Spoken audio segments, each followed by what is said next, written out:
What's going on, everybody? Victor here with a brand new video. I just want to throw this one really quick out there for you guys.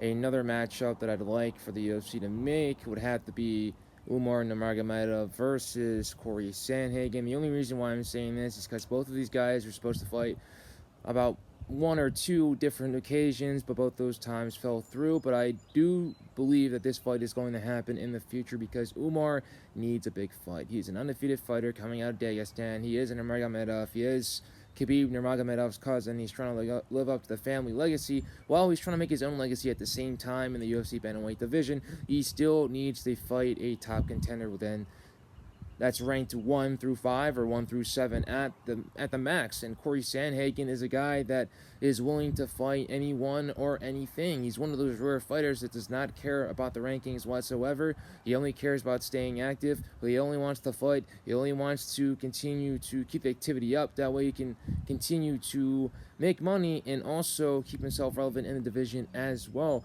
But like I said, Cory Sandhagen has faced the who's who. He faced Aljamain Sterling. He's faced Peter Yan. He's faced guys such as Frankie Edgar, Marlon Moraes. I'm talking about the whole nine. He's faced everybody in the whole entire bantamweight division. Guys that fought for former champions, guys that have fought for the belt, etc. And he's battle tested, he's battle proven. He's one of the most exciting bantamweights in planet Earth right now. Cory Sandhagen, absolutely love to watch him fight. His last fight against Rafan, he did a lot of wrestling. It was really boring, but he needed to add that faucet to his game in order to become a better mixed martial artist. You can't just win titles off of striking and knocking people out and everything like that, unless you're Francis Ngannou. But even Francis Ngannou started to add new facets to his game. We saw that in his very last fight in the UFC against Sandhagen. He did a lot of wrestling, adding that facet to his game. So mixed martial artists continue to improve. They continue to evolve, and Cory Sandhagen is just the next guy to do so.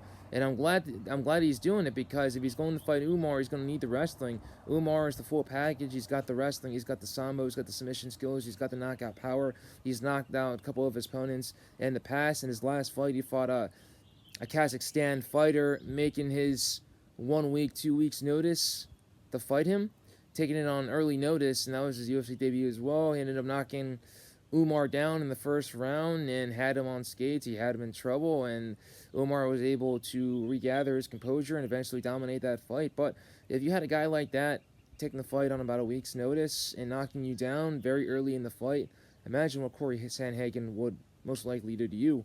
It's a very interesting fight. Both these guys are complete mixed martial artists. Both of these guys have the skills to become UFC champion.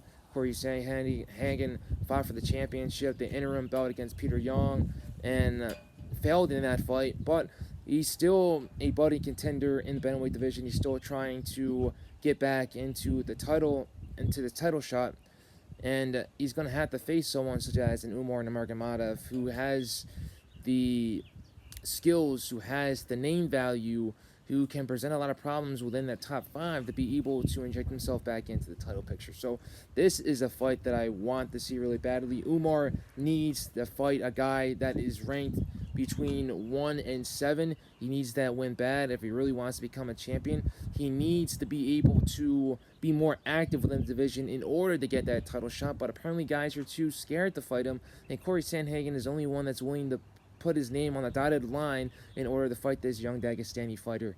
Hopefully this fight goes through.